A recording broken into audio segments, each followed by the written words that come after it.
नमस्कार. सविस्तर वृत्त पाहणारच आहोत, मात्र त्या अगोदर बुलेटिनच्या सुरुवातीला नजर टाकूयात काही महत्त्वाच्या हेडलाईन्सवर. खासदार सुप्रिया सुळे यांनी बारामतीत महावीर जयंतीला लावली उपस्थिती. शक्तीपीठ महामार्ग हा शेतकऱ्याच्या विकासासाठी नाही, राजू शेट्टींचा आरोप. खासदार प्रशांत पडोळे यांच्या प्रयत्नाने अदानी पॉवरच्या कामगारांचा तिढा सुटला. आणि खासदार निधीतून एका मिनिटात रस्त्याला मंजुरी देता येऊ शकते, सुप्रिया सुळे यांच्या आंदोलनावरून अजित पवारांचा टोला.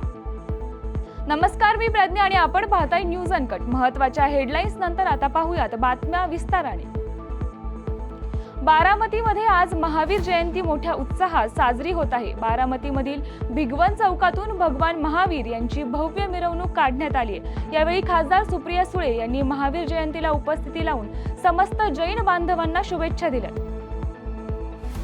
यवतमाळच्या महागाव तालुक्यातील हिवरा संगम येथील आई एकवीरा देवी सभागृहामध्ये शेतकऱ्यांच्या मार्गदर्शक मेळाव्याला स्वाभिमानीचे नेते राजू शेट्टींनी सरकारवर निशाणा साधलाय. शक्तीपीठ महामार्ग हा शेतकऱ्याच्या हिताचा नसून राजकारण्यांच्या हिताचा असल्याचा राजू शेट्टींनी आरोप केला असून राज्य सरकारकडे पैसा नव्हता तर कर्जमाफीची घोषणा का केली असा सवाल त्यांनी उपस्थित केलाय. या कार्यक्रमाला शक्तीपीठ महामार्ग बाधित शेतकरी आणि शेतकरीही उपस्थित होते.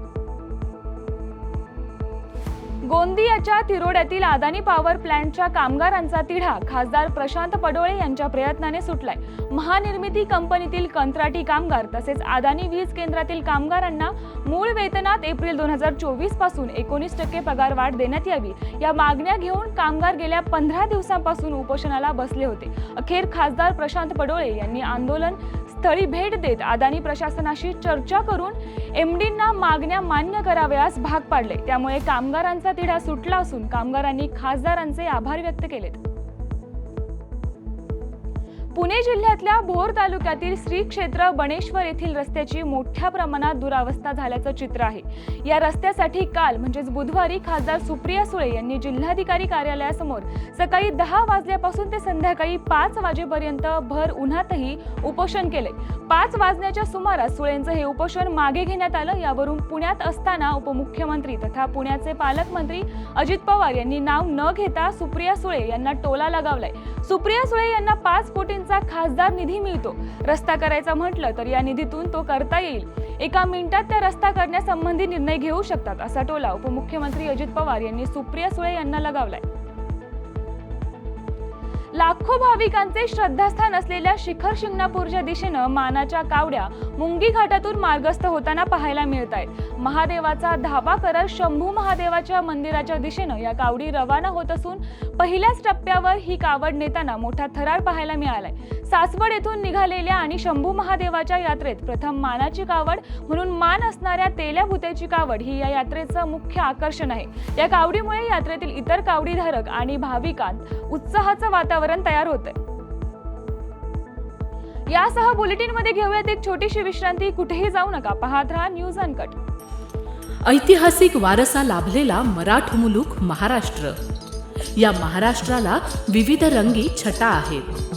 साहित्य, कला, पर्यटन, नृत्य, भाषा, संत परंपरा अशा विविधतेने तो नटलेला आहे. हीच गौरवशाली विविधता जपत सुवरंग मराठी केवळ महाराष्ट्राच्या सांस्कृतिक संहितेपुरते मर्यादित न राहता समकालीन नवकल्पनांवर आधारित कार्यक्रमांद्वारे मराठी मनोरंजन विश्वात स्वतःची एक अनोखी जागा निर्माण करत आहेत.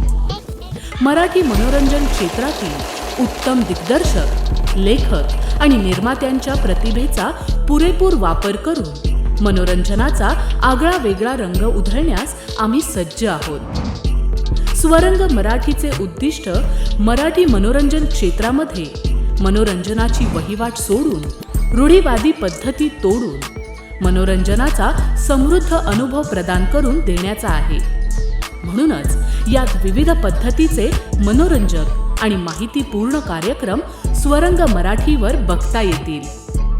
शेवटी एकच, धकाधकीच्या जीवनात धांगडधिंगा करण्यापेक्षा बसूया, हसूया, गाऊया, जगूया. नाती गोती श्रावण मोती गावामधले जीवंत रंग. नाती गोती श्रावण मोती गावामधले जीवंत रंग. चला जोडूया, चला पाहूया जशी संस्कृती तसा स्वरंग. विश्रांतीनंतर सर्वांचं स्वागत. पाहूयात उर्वरित काही महत्त्वाच्या घडामोडी. भगवान महावीर यांनी आपलं संपूर्ण आयुष्य मानवजातीला दुःखमुक्तीचा मार्ग दाखवण्यासाठी समर्पित केलं. आज महावीर जयंती दिनी त्यांच्या शिकवणुकीचं स्मरण करून त्या आपल्या दैनंदिन जीवनात आचरणात आणण्याचा मानस जैन बांधवांनी व्यक्त करत नाशिकच्या मनमाड शहरात भगवान महावीर यांची जयंती मोठ्या उत्साहात आणि सांस्कृतिक उपक्रमांनी साजरी केली आहे. अश्वरथातून भगवान महावीर यांच्या प्रतिमेची अहिंसा रॅली काढण्यात आली. या मिरवणुकीत जैन बांधव मोठ्या संख्येनं सहभागी होते. गोंदियातील लक्ष्मीबाई टेंभरे हायस्कूलमध्ये चोरी करणारे चोरटे स्थानिक गुन्हे शाखेच्या जाळ्यात सापडलेत. अज्ञात चोरट्यांनी शाळेचे कार्यालय आणि वर्गखोलीचे कुलूप तोडून आत प्रवेश करत 2 CCTV कॅमेरे, DVR तसेच 200 किलो तांदूळ आणि इतर साहित्य चोरून नेलं होतं. या घटनेचा तातडीनं तपास करत स्थानिक गुन्हे शाखेनं गुन्ह्यातील तिघांना ताब्यात घेतले. गुन्ह्यात चोरीस गेलेला संपूर्ण मुद्देमाल हस्तगत आरोपींवर गुन्हा दाखल करण्यात आलाय. तुळजापुरातील ड्रग्ज प्रकरणावरून राजकारण तापलं असून काही आरोपी हे देवीच्या पुजारी कुटुंबातील असल्यानं पुजारी वर्ग पुन्हा एकदा चर्चेत आलाय. 14 फेब्रुवारी रोजी तामलवाडी टोलनाक्यावर MD पावडरसह 3 आरोपी जेरबंद झाल्यानंतर या प्रकरणानं आता वेगळंच वळण घेतलंय. या प्रकरणात 3 आरोपीवरून आता 35 आरोपी झाले असून 14 अटक तर 21 फरार आहेत. यातील बहुतेक आरोपी हे राजकारणाशी संबंधित असल्यामुळे राजकारण तापायला लागले. नार्कोटिक्स विभागाच्या दिल्लीतील प्रमुखांना भेटून दोषीवर कारवाई करा असं पत्र मी दिल्याचं खासदार ओमराजे निंबाळकर यांनी म्हटलंय. पहिल्या दिवसापासून अतिशय स्पष्ट आणि परखड मत आहे की अशा पद्धतीचं त्या ठिकाणी ड्रग्ज विकणारे ते कोणी का असेना अशा लोकांना जेलच्या मध्ये घालायचं काम पोलिसांनी करणं अपेक्षित आहे. आणि ह्याच्यामध्ये कुठलाही पक्षपात न करता जी लोक आता ह्याच्यात आरोपी म्हणून निष्पन्न झालेत त्या लोकांना नेमकं वाचवण्यासाठी कुणाचा अभय त्या ठिकाणी दिलं जातंय ह्याचा सुद्धा पर्दाफाश पोलिसांनी करणं गरजेचं आहे. हे का बोलतोय मी? कारण ज्या वेळेसपासनं तुळजापूरमध्ये हे ड्रग्जचं प्रकरण पोलिसांनी त्या ठिकाणी काही आरोपी पकडले, 1-2 गुन्हे त्या ठिकाणी दाखल झाले. त्याच्यानंतर लोकसभेत मी स्वतः हा प्रश्न मांडला. विधानसभेमध्ये आमदार कैलास पाटील, खरं तर त्यांचा तो मतदारसंघ नाही आहे, पण तरी सुद्धा एक सामाजिक भावनेतनं मला वाटतं त्या ठिकाणी तो प्रश्न त्या ठिकाणी मांडला. त्यांनी लक्षवेधी केली. त्या लक्षवेधीचं उत्तर कशा पद्धतीनं पाय फुटून गेलं, नेमका कुणाचा दबाव होता, कुणाच्या दबावामुळे ते लक्षवेधीचं उत्तर त्या ठिकाणी दिलं गेलं. आणि जी मंडळी म्हणतायत की बाबा ह्या प्रकरणाचं छडा लागला पाहिजे, मग त्या मंडळीची नैतिक जबाबदारी नव्हती का विधानसभा चालू असताना? यासह बुलेटिन मध्ये घेऊयात एक छोटीशी विश्रांती. पाहत राहा न्यूज अनकट. ऐतिहासिक वारसा लाभलेला मराठ मुलूक महाराष्ट्र. या महाराष्ट्राला विविध रंगी छटा आहेत. साहित्य, कला, पर्यटन, नृत्य, भाषा, संत परंपरा अशा विविधतेने तो नटलेला आहे.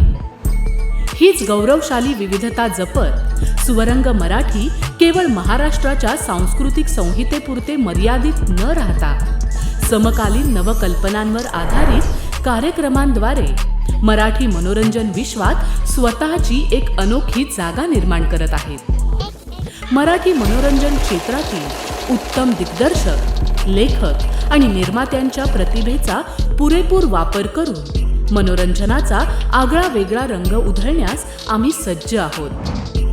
स्वरंग मराठीचे उद्दिष्ट मराठी मनोरंजन क्षेत्रामध्ये मनोरंजनाची वहिवाट सोडून, रूढीवादी पद्धती तोडून मनोरंजनाचा समृद्ध अनुभव प्रदान करून देण्याचा आहे.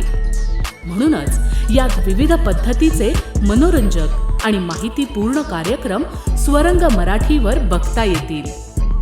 शेवटी एकच, धकाधकीच्या जीवनात धांगडधिंगा करण्यापेक्षा बसूया, हसूया, गाऊया, जगूया. नाती गोती श्रावण मोती गावामधले जीवन तरंग. नाती गोती श्रावण मोती गावामधले जीवन तरंग. चला जोडूया, चला पाहूया, जशी संस्कृती तसा स्वरंग. विश्रांतीनंतर सर्वांचं स्वागत. पाहूयात उर्वरित काही महत्त्वाच्या घडामोडी. बीड जिल्ह्यातील बांधकाम कामगारांच्या कामाचं नूतनीकरण करण्यासाठी प्रशासनाकडून मोठी अडचण निर्माण होत आहे. पूर्वीप्रमाणे ग्रामसेवक त्यांना नूतनीकरण करण्यासाठी स्वाक्षरी देत नसल्यानं कामगार अनेक योजनांपासून वंचित आहेत. त्यामुळे या बांधकाम कामगारांचे नूतनीकरण सुरळीत व्हावे, ग्रामसेवकांना स्वाक्षरी सहित प्रमाणपत्र देण्यास आदेश द्यावेत या मागणीसाठी कामगारांनी लिंबा गणेश येथील अहमदपूर अहिल्यानगर महामार्गावर रास्ता रोको आंदोलन केले. यावेळी बांधकाम कामगार आक्रमक झाल्याचं पाहायला मिळाले. ओरिजिनल तपासणी करून आम्हाला सही शिक्के द्या, तरी त्यांचं काय म्हणजे आम्हाला काहीच प्रतिसाद भेटत नाही. किंवा तुम्हाला सही शिक्के देऊ, आम्ही त्यांना 1 वर्षी बॉन्ड दिले किंवा आम्ही नोट हे करून किंवा ह्याला जर आम्ही कायदेशीर गुन्ह्यात जर अडकलो तर आम्ही ह्याला पात्र राहू म्हणून, तरी ते आम्हाला सही शिक्के देत नाहीत. आमच्या पुढच्या शैक्षणिक आम्हाला सवलत भेटते आमच्या बांधकाम कामगारातर्फे, ती आम्हाला भेटत नाही सध्या, कारण की आम्ही ओरिजिनल रिन्युअल आमचं थकलेलं आहे म्हणून. वर्ष झालं, 9 महिने झालं जवळपास ते रिन्युअल सही शिक्के देत नाहीत. आमची एवढीच मागणी की आम्हाला सुलभ आणि सहजरित्या आम्हाला सही शिक्के भेटावेत. मुंबई पुणे एक्सप्रेस वेवर आज सकाळपासून पुणे लेनवर प्रचंड मोठ्या प्रमाणात वाहतूक कोंडी झाली असून ही वाहतूक कोंडी रोखण्यात महामार्ग पोलीस अपयशी ठरल्याचं दिसत आहे. एक्सप्रेस वेवर अमृतांजन ब्रिज पासून अडोशा बोगद्यापर्यंत वाहनांच्या प्रचंड रांगा लागल्या असून त्यामुळे वाहन चालक आणि प्रवाशांना प्रचंड त्रास सहन करावा लागतोय. सिंदखेडा तालुक्यातील दलवाडे गावाजवळील एका पेट्रोल पंपावर काम करणाऱ्या आदिवासी कर्मचाऱ्याला मारहाण करण्यात आली होती. सदरची घटना 1 महिन्यांपूर्वीची असून त्याचे सीसीटीव्ही फुटेज आणि तक्रार देऊन सुद्धा पोलिसांनी अद्याप कुठलाही ठोस कारवाई केली नाही. याचा निषेध म्हणून भिल्ल समाज विकास मंचच्या वतीनं दीपक अहिरे यांच्या नेतृत्वाखाली धुळ्यात डफ बचाव आंदोलन करण्यात आले. या प्रकरणातील संबंधित पोलीस अधिकाऱ्यांवर कडक कारवाई करून त्यांना निलंबित करण्यात यावं अशी मागणी यावेळी करण्यात आली आहे. आम्ही सतत आता 1 महिना पासून आम्ही पाठपुरावा करतोय पोलीस डिपार्टमेंटकडे. 13 मार्चची घटना आहे. गुरुदत्त पेट्रोल पंप चिमटाण्या रस्त्याला आहे, दलवाडा शिवारात. तिथं आदिवासी कर्मचारी ह्या कामाला होतं. काही समाजकंटकाने येऊन त्याला मारहाण केली, जबर जखमी केलं. आजही पूर्ण जखमी आहे, जखमी अवस्थेत आहे. पोलीस डिपार्टमेंटला 14 तारखेला फिर्याद दाखल झालेली आहे. आम्ही पुरवणी जबाब 18 सिटीचे 18 तारखेला झाले, 18 मार्चला. आज एप्रिल महिना आहे. आम्ही सतत 2दा SP साहेबकडे जाऊन आलो, पोलीस अधीक्षकाकडे.